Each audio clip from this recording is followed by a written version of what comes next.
Ah, that was unfortunate. Your wedding was arranged, then, for the Friday. Was it to be in church? Yes, sir, but very quietly. It was to be at St. Saviour's, near King's Cross, and we were to have breakfast afterwards at the St. Pancras Hotel. Hosmer came for us in a hansom, but as there were two of us, he put us both into it and stepped himself into a four-wheeler, which happened to be the only other cab in the street. We got to the church first, and when the four-wheeler drove up, we waited for him to step out. But he never did, and when the cabman got down from the box and looked, there was no one there. The cabman said that he could not imagine what had become of him, for he had seen him get in with his own eyes. That was last Friday, Mr. Holmes, and I have never seen or heard anything since then to throw any light upon what became of him. It seems to me that you have been very shamefully treated, said Holmes. Oh, no, sir. He was too good and kind to leave me so. Why, all the morning he was saying to me that, whatever happened, I was to be true, and that even if something quite unforeseen occurred to separate us, I was always to remember that I was pledged to him and that he would claim his pledge sooner or later. It seemed strange talk for a wedding morning, but what has happened since gives a meaning to it. Most certainly it does. Your own opinion is, then, that some unforeseen catastrophe has occurred to him. Yes, sir. I believe that he foresaw some danger, or else he would not have talked so. And then I think that what he foresaw happened.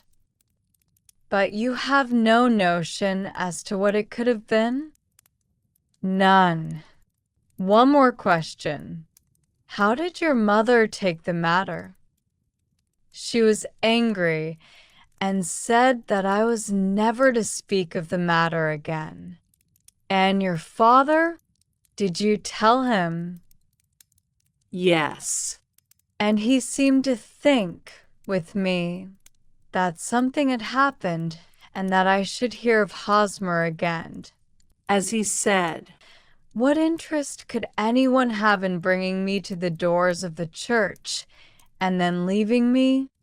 Now, if he had borrowed my money, or if he had married me and got my money settled on him, there might be some reason.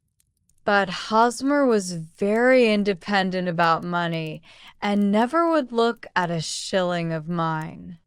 And yet, what could have happened? And why could he not write? Oh, it drives me half mad to think of it, and I can't sleep a wink at night. She pulled a little handkerchief out of her muff and began to sob heavily into it. I shall glance into the case for you, said Holmes, rising, and I have no doubt that we shall reach some definite result.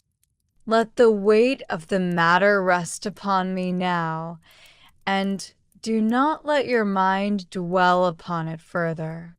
Above all, try to let Mr. Hosmer Angel vanish from your memory as he has done from your life. Then you don't think I'll see him again? I fear not. Then what has happened to him? You will leave that question in my hands.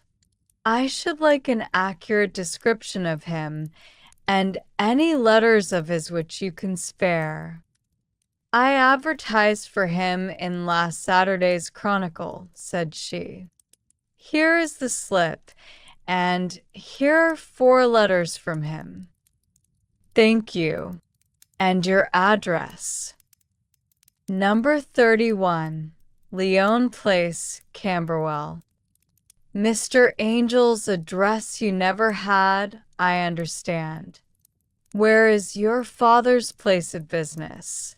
He travels for Westhouse and Marbank, the great claret importers of Fenchurch Street. Thank you. You have made your statement very clearly. You will leave the papers here, and remember the advice which I have given you. Let the whole incident be a sealed book, and do not allow it to affect your life. You are very kind, Mr. Holmes, but I cannot do that. I shall be true to Hosmer. He shall find me ready when he comes back. For all the preposterous hat and the vacuous face, there was something noble in the simple faith of our visitor, which compelled our respect. She laid her little bundle of papers upon the table and went her way, with a promise to come again whenever she might be summoned. Sherlock Holmes sat silent for a few minutes, with his fingertips still pressed together, his legs stretched out in front of him, and his gaze directed upward to the ceiling. Then he took down from the rack the old and oily clay pipe, which was to him as a counselor, and, having lit it, he leaned back in his chair, with the thick blue cloud wreaths spinning up from him, and a look of infinite languor in his face. Quite an interesting study, that maiden, he observed. I found her more interesting than her little problem, which, by the way, is rather a trite one. You will find parallel cases if you consult my index. In Andover in '77, and there was something of the sort at The Hague last year. Old as is the idea, however, there were one or two details which were new to me. But the maiden herself was most instructive. You appeared to read a good deal upon her, which was quite invisible to me, I remarked. Not invisible, but unnoticed, Watson. You did not know where to look, and so you missed all that was important. I can never bring you to realize the importance of sleeves, the suggestiveness of thumbnails, or the great issues that may hang from a bootlace. Now, what did you gather from that woman's appearance? Describe it. Well, she had a slate-colored, broad-brimmed straw hat with a feather of a brickish red. Her jacket was black, with black beads sewn upon it, and a fringe of little black jet ornaments. Her dress was brown, rather darker than coffee color, with a little purple plush at the neck and sleeves. Her gloves were grayish, and were worn through at the right forefinger. Her boots I didn't observe. She had small, round, hanging gold earrings, and a general air of being fairly well-to-do, in a vulgar, comfortable, easy-going way. Sherlock Holmes clapped his hands softly together and chuckled. "'Pon my word, Watson, you're coming along wonderfully. You have really done very well indeed. It is true that you have missed everything of importance, but you have hit upon the method, and you have a quick eye for color. Never trust to general impressions, my boy, but concentrate yourself upon details. My first glance is always at a woman's sleeve. In a man, it is perhaps better first to take the knee of the trouser. As you observe, this woman had plush upon her sleeves, which is a most useful material for showing traces. The double line a little above the wrist, where the typewriter presses against the table, was beautifully defined. The sewing machine of the hand type leaves a similar mark, but only on the left arm and on the side of it farthest from the thumb, instead of being right across the broadest part, as this was. I then glanced at her face, and, observing the dint of a pince-nez at either side of her nose, I ventured a remark upon short sight and typewriting, which seemed to surprise her. It surprised me, but surely it was obvious that I was then much surprised and interested on glancing down to observe that, though the boots which she was wearing were not unlike each other, they were really odd ones. The one having a slightly decorated toe cap, and the other a plain one. One was buttoned only in the 2 lower buttons out of 5, and the other at the 1st, 3rd, and 5th.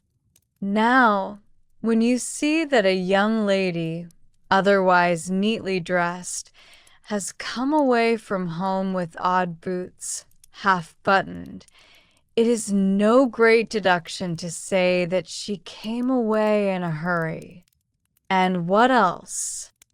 I asked, keenly interested, as I always was, by my friend's incisive reasoning. I noted, in passing, that she had written a note before leaving home, but after being fully dressed. You observed that her right glove was torn at the forefinger, but you did not apparently see that both glove and finger were stained with violet ink. She had written in a hurry and dipped her pen too deep. It must have been this morning, or the mark would not remain clear upon the finger. All this is amusing, though rather elementary, but I must go back to business, Watson. Would you mind reading me the advertised description of Mr. Hosmer Angel? I held the little printed slip to the light.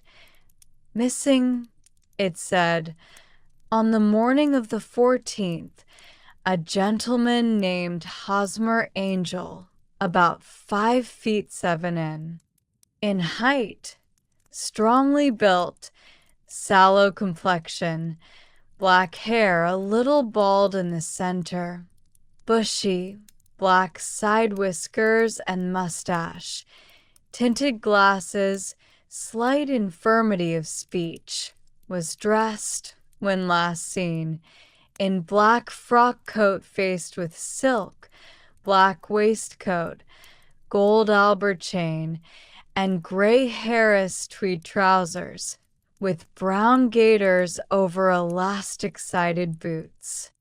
Known to have been employed in an office in Leadenhall Street. Anybody bringing? That will do, said Holmes. As to the letters, he continued, glancing over them, they are very commonplace. Absolutely no clue in them to Mr. Angel, save that he quotes Balzac once. There is one remarkable point, however, which will no doubt strike you. They are typewritten, I remarked. Not only that, but the signature is typewritten. Look at the neat little Hosmer Angel at the bottom. There is a date, you see, but no superscription except Leadenhall Street, which is rather vague. The point about the signature is very suggestive. In fact, we may call it conclusive. Of what? My dear fellow, is it possible you do not see how strongly it bears upon the case? I cannot say that I do, unless it were that he wished to be able to deny his signature if an action for breach of promise were instituted. No, that was not the point. However, I shall write 2 letters which should settle the matter. One is to a firm in the city. The other is to the young lady's stepfather, Mr. Windibank, asking him whether he could meet us here at 6 o'clock tomorrow evening. It is just as well that we should do business with the male relatives.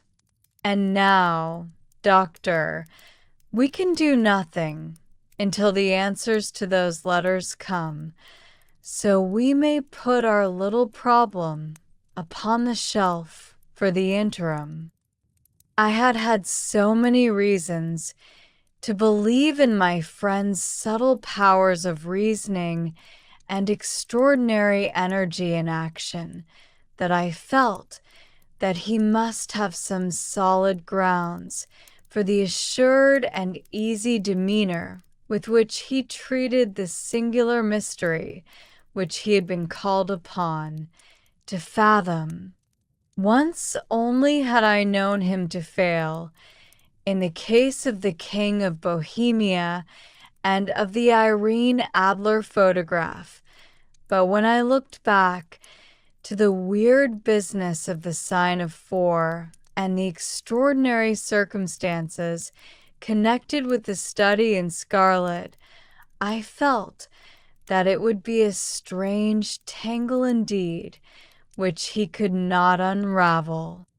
I left him then, still puffing at his black clay pipe, with the conviction that when I came again on the next evening, I would find that he held in his hands all the clues which would lead up to the identity of the disappearing bridegroom of Miss Mary Sutherland. A professional case of great gravity was engaging my own attention at the time, and the whole of next day I was busy at the bedside of the sufferer. It was not until close upon 6 o'clock that I found myself free and was able to spring into a hansom and drive to Baker Street, half afraid that I might be too late to assist at the denouement of the little mystery. I found Sherlock Holmes alone, however, half asleep, with his long, thin form curled up in the recesses of his armchair. A formidable array of bottles and test tubes with the pungent, cleanly smell of hydrochloric acid told me that he had spent his day in the chemical work which was so dear to him. "Well, have you solved it?" I asked as I entered. Yes, it was the bisulfate of baryta. No, the mystery. I cried. Oh, that. I thought of the salt that I have been working upon. There was never any mystery in the matter, though, as I said yesterday, some of the details are of interest.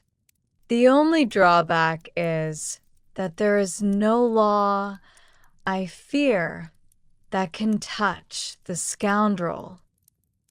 Who was he, then, and what was his object in deserting Miss Sutherland? The question was hardly out of my mouth, and Holmes had not yet opened his lips to reply when we heard a heavy footfall in the passage and a tap at the door. "This is the girl's stepfather, Mr. James Windibank," said Holmes. "He has written to me to say that he would be here at 6. Coming." The man who entered was a sturdy, middle-sized fellow, some 30 years of age, clean-shaven and sallow-skinned, with a bland, insinuating manner and a pair of wonderfully sharp and penetrating gray eyes. He shot a questioning glance at each of us, placed his shiny top hat upon the sideboard, and, with a slight bow, sidled down into the nearest chair. "Good evening, Mr. James Windibank," said Holmes. "I think that this typewritten letter is from you, in which you made an appointment with me for 6 o'clock?" "Yes, sir. I am afraid that I am a little late, but I am not quite my own master, you know. I am sorry that Miss Sutherland has troubled you about this little matter, for I think it is far better not to wash linen of the sort in public. It was quite against my wishes that she came, but she is a very excitable, impulsive girl, as you may have noticed, and she is not easily controlled when she has made up her mind on a point. Of course, I did not mind you so much, as you are not connected with the official police, but it is not pleasant to have a family misfortune like this noised abroad. Besides, it is a useless expense, for how could you possibly find this Hosmer angel?" "On the contrary," said Holmes quietly, "I have every reason to believe that I will succeed in discovering Mr. Hosmer Angel." Mr. Windibank gave a violent start and dropped his gloves. "I am delighted to hear it," he said. "It is a curious thing," remarked Holmes, "that a typewriter has really quite as much individuality as a man's handwriting. Unless they are quite new, no two of them write exactly alike. Some letters get more worn than others, and some wear only on one side. Now you remark in this note of yours, Mr. Windibank, that in every case there is some little slurring over the E and a slight defect in the tail of the R. There are 14 other characteristics, but those are the more obvious.